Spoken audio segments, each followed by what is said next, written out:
Dans cette vidéo, nous allons parler de la dissolution et des électrolytes. Alors, on va écrire ici, dissolution,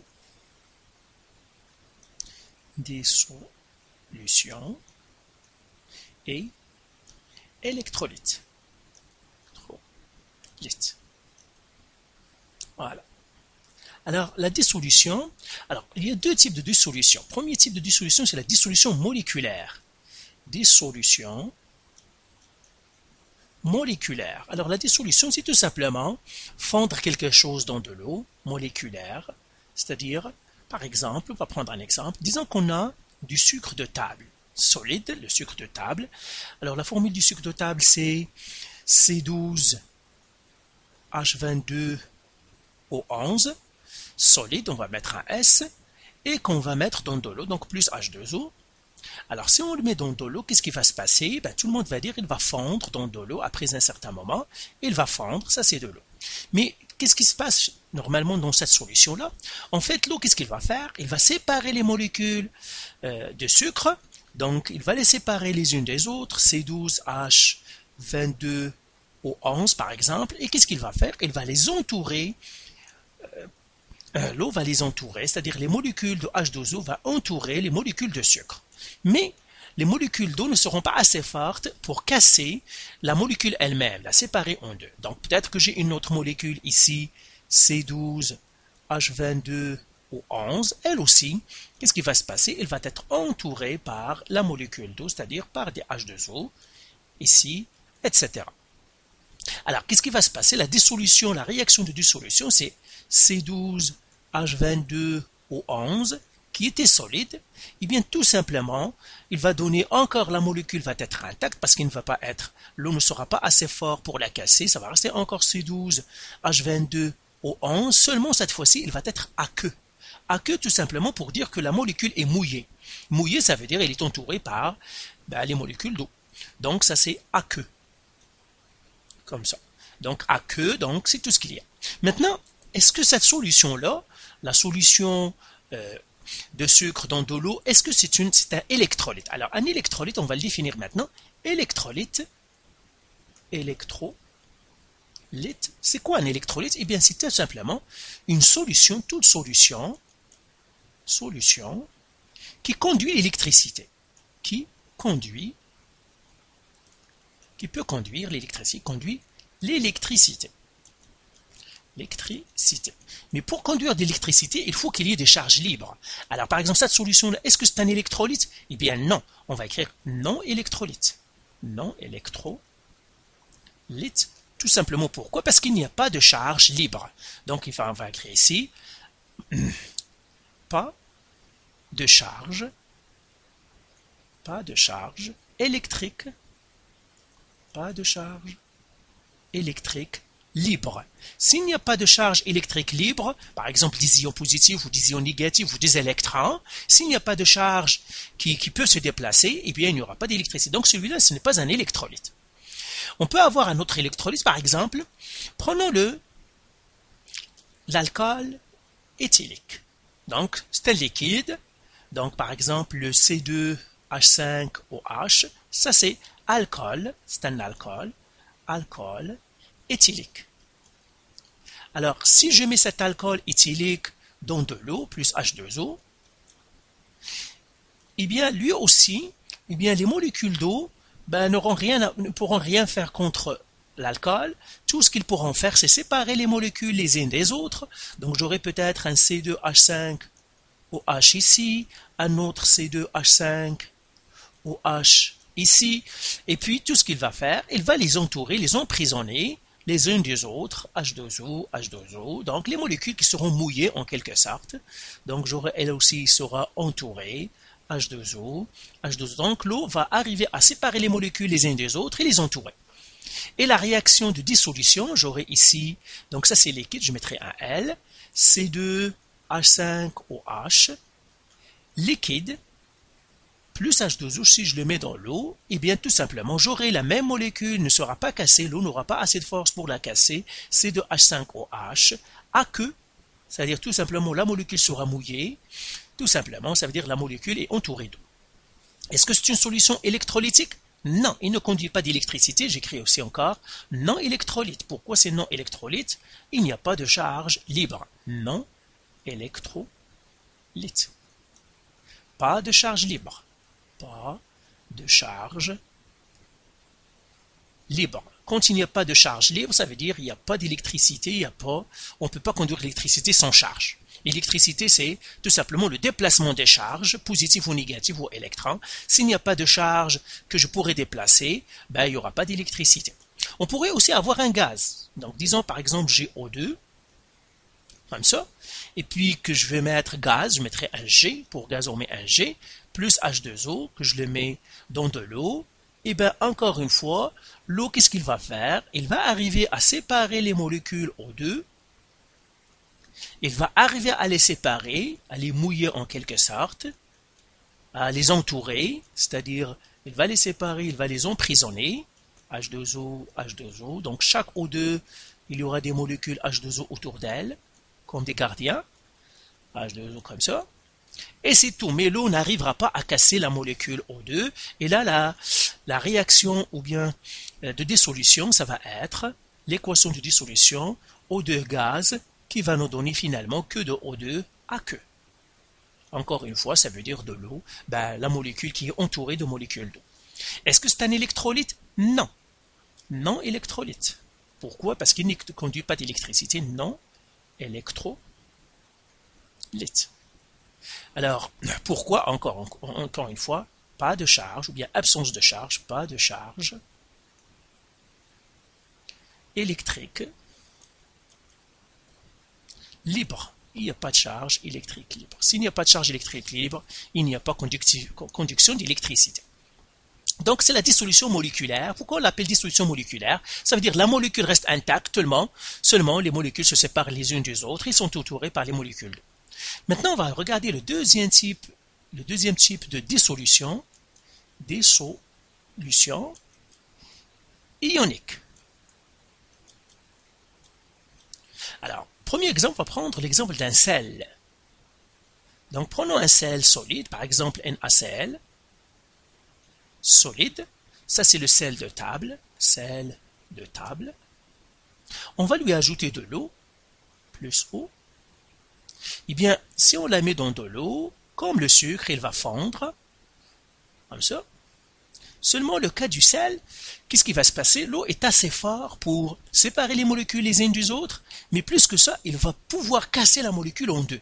Ça veut dire le NaCl, il va être séparé en Na+, Cl-, un autre Na+, Cl-, un autre peut-être Na+, Cl-, et qu'est-ce qu'il va faire? L'eau, il va entourer chaque ion. Et le Na+ va être entouré par de l'eau, H2O, le Cl- va être entouré par de l'eau, H2O, H2O, tous les Na+ vont être entourés par des H2O, le même pour les Cl- vont être entourés par des H2O. Comme ça. Donc chaque ion va être entouré par H2O. Et maintenant, l'équation de dissolution, ça va être NaCl solide plus H2O qui va me donner les Na plus aqueux, ça veut dire l'ion Na+ sera entouré par de l'eau, plus Cl- aqueux. Elle aussi, ça va être entouré par de l'eau. Est-ce que c'est un électrolyte? Oui, on va écrire électrolyte, c'est un électrolyte. Électrolyte, c'est une solution électrolytique. Pourquoi? Parce qu'il y a présence de charge libre. Présence de charge électrique libre. Donc c'est un électrolyte, pourquoi? Parce qu'il conduit l'électricité, puisqu'il y a des charges libres, il va conduire l'électricité. Plus encore, le NaCl, le sel, tous les sels, en fait, ce sont des électrolytes forts. Tout simplement pourquoi? Parce que toutes les molécules NaCl vont être séparées par l'eau. Donc, toutes les molécules vont être cassées, et puis, ils vont être cassés et en ion plus et Na+, Cl-. Donc, on écrira électrolyte fort.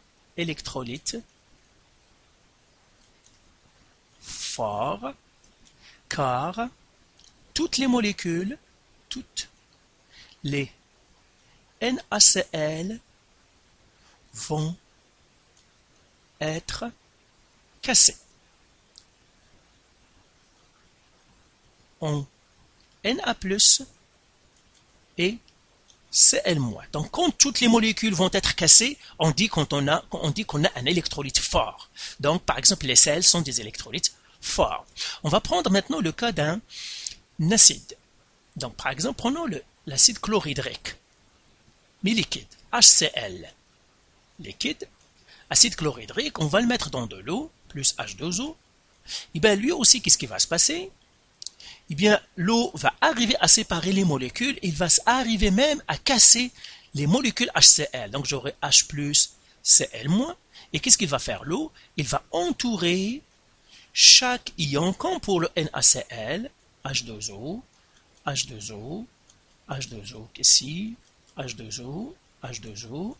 Ben, si j'ai un autre HCl, une autre molécule HCl, donc il va être elle aussi séparée, une autre H plus Cl-, une autre H plus Cl-. Donc toutes les molécules, dans ce cas-là aussi, ils vont toutes être séparées et ils vont être entourées par les molécules d'eau, donc emprisonnées par les molécules d'eau, donc partout. Donc vous comprenez maintenant le principe. C'est ça, H2O, H2O, H2O, ici, partout. Donc les molécules vont être séparées, comme ça, voilà. Et l'équation de dissolution, ça va être quoi? HCl liquide qui va me donner H plus aqueux, pour dire que l'ion est mouillé, c'est-à-dire il est entouré par des molécules d'eau, et puis Cl- aqueux. Est-ce que c'est un électrolyte? Oui, on va écrire électrolyte. Électrolyte. Pourquoi? Parce qu'il y a présence de charges électriques. Les H+, les Cl-, ce sont des charges électriques et qui sont libres. Électrolyte, présence de charges électriques libres. Alors, HCl est un acide fort. Puisque c'est un acide fort, ça veut dire que toutes les molécules vont être dissoutes, ça veut dire qu'elles vont être cassées par l'eau, et par suite on a aussi électrolyte fort. Électrolyte fort. Pourquoi? Parce que toutes les molécules HCl, car toutes les HCl vont être cassées. Toutes les molécules vont être cassées par H2O en H+, et Cl-. C'est pour cela qu'on dira que c'est un électrolyte fort. Quand j'ai un acide fort, c'est un électrolyte fort. Maintenant, on va prendre le cas d'une base, parce qu'on doit les faire toutes. Donc, si j'ai une base, par exemple, prenons NaOH, ça c'est une base, on va le prendre liquide. Et si je le mets dans de l'eau, plus H2O, elle aussi, c'est une base, et bien tout simplement, qu'est-ce qu'il va faire? L'eau va arriver à séparer les molécules et en plus à toutes les casser en Na+, OH-, comme ça, et il va entourer encore les ions par de l'eau, H2O, H2O, en les cassant, il va les empêcher de se réunir, c'est pour cela qu'il va les entourer, H2O, j'aurai peut-être une autre molécule Na+, qui s'est cassée, OH-, et encore une fois, tout simplement, il va entourer les ions par des H2O, comme ça, etc., etc. Donc, là, l'équation de dissolution, qu'est-ce que j'aurai? J'aurai NaOH liquide plus H2O qui va me faire en fait Na plus aqueux plus OH- aqueux. Ça veut dire que aqueux, ils seront entourés par les molécules d'eau. Est-ce que c'est un électrolyte? Oui. Donc on va écrire ici électrolyte. Électrolyte. Pourquoi? Parce qu'il y a présence de charge électrique. Est-ce que c'est un électrolyte fort? Oui. Électrolyte fort. Pourquoi? Parce que c'est une base forte. Électrolyte fort. Car toutes les molécules, donc toutes les NaOH seront cassées par H12O en Na+, et OH-. C'est un électrolyte fort. Alors, ce qu'il faut retenir, c'est que j'ai incisé un sel, c'est un électrolyte fort, un acide fort, c'est un électrolyte fort, une base forte, c'est un électrolyte fort. Maintenant, on va parler des électrolytes. Le troisième type de dissolution, c'est les électrolytes faibles. Électrolytes faibles. Alors, prenons quelques exemples. Prenons les acides faibles. Prenons par exemple l'acide faible, l'acide acétique, CH3, CH3, COOH. Ça, c'est l'acide acétique. Acide acétique. Alors, l'acide acétique, c'est l'acide qui se trouve dans le vinaigre. Donc, si je lui ajoute de l'eau, si je le mets dans de l'eau, qu'est-ce qu'il va faire? Eh bien, en fait, de l'eau va arriver à séparer les molécules. Il va arriver à casser quelques-unes, mais pas la majorité. Il va casser peut-être 1%. Ça veut dire j'aurai la majorité serait des CH3, COOH, entouré du H2O. H2O, mais j'aurai quelques molécules qui seront cassées quand même. Par exemple, j'aurai une molécule CH3, COO, CH3COOH, CH3COO-, et puis qui va être cassé en CH3COO- et H+, qui va se libérer.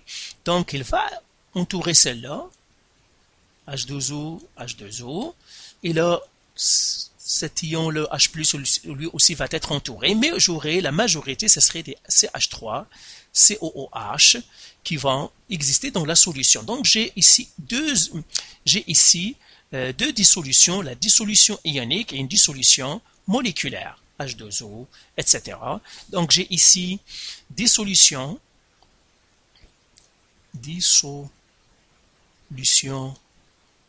ionique et moléculaire. Ça veut dire que la molécule CH3COH, il y a une partie, 1% des molécules qui vont être cassées, mais la majorité vont rester non cassées. C'est pour cela que c'est un électrolyte faible. Est-ce que c'est un électrolyte? Oui. On écrira ici électrolyte. Électrolyte. Pourquoi? Parce qu'il y a présence de charge libre. Présence de charge libre. Les H+, ici, et puis les CH3COO-, mais ils ne sont pas en grande quantité. Et puis, est-ce que c'est un électrolyte? On dira électrolyte faible. Électrolyte faible conduit faiblement l'électricité. Faiblement l'électricité. Donc, si j'ai un acide faible, il va me donner un électrolyte faible. Alors, on va faire un dernier, c'est une base faible. Donc, prenons par exemple une base faible. Prenons par exemple NH4OH, liquide, qu'on va mettre dans de l'eau plus H2O. Eh bien, qu'est-ce que ça va nous donner? Ça va nous donner NH4 plus AQ, donc, et puis il va me donner des OH-, mais il y aura plusieurs de NH4 OH qui vont rester intacts. Et qu'est-ce qui va se passer? Eh bien, de l'eau qui va tout simplement entourer les molécules ou les ions qui se forment, les H2O, H2O, H2O, H2O, H2O, H2O, partout, j'aurai des H2O. Et comme j'ai dit, ici c'est un électrolyte faible. Donc j'écris ici électrolyte faible. Électrolyte faible. La dissolution ici, c'est une dissolution ionique et moléculaire. Dissolution ionique, c'est-à-dire il y a des molécules qui vont se casser, il y a d'autres qui vont rester intactes, et moléculaire. Alors maintenant, on va faire un petit résumé rapide. Alors, un petit résumé rapide, donc, on va écrire ici électrolyte fort. Électrolyte fort. Alors, qu'est-ce qui me donne un électrolyte fort? Les sels, acide fort, et base forte. Donc, quand j'ai des bases fortes ou bien un acide fort, c'est un électrolyte fort. Maintenant, électrolyte faible. Électrolyte faible. Eh bien, tout simplement, acide faible ou base faible. Et puis, non électrolyte,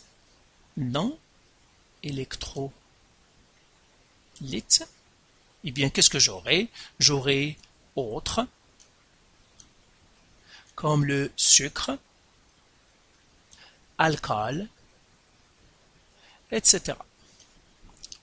Dernière chose que je vais mettre, électrolyte faible, c'est quelle dissolution? Donc ça c'est qu'est-ce qui me donne des électrolytes forts, électrolytes faibles, donc électrolyte fort, dissolution ionique seulement, dissolution ionique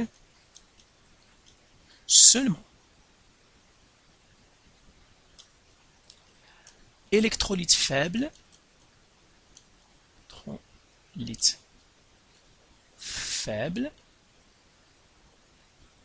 dissolution ionique et moléculaire, dissolution ionique et moléculaire, dissolution ionique et moléculaire. Non électrolyte, des solutions qui ne sont pas des électrolytes, des solutions moléculaires seulement, des solutions moléculaires seulement. Donc voilà pour les électrolytes et les dissolutions. Si vous avez des questions ou de la misère, vous pouvez toujours nous contacter.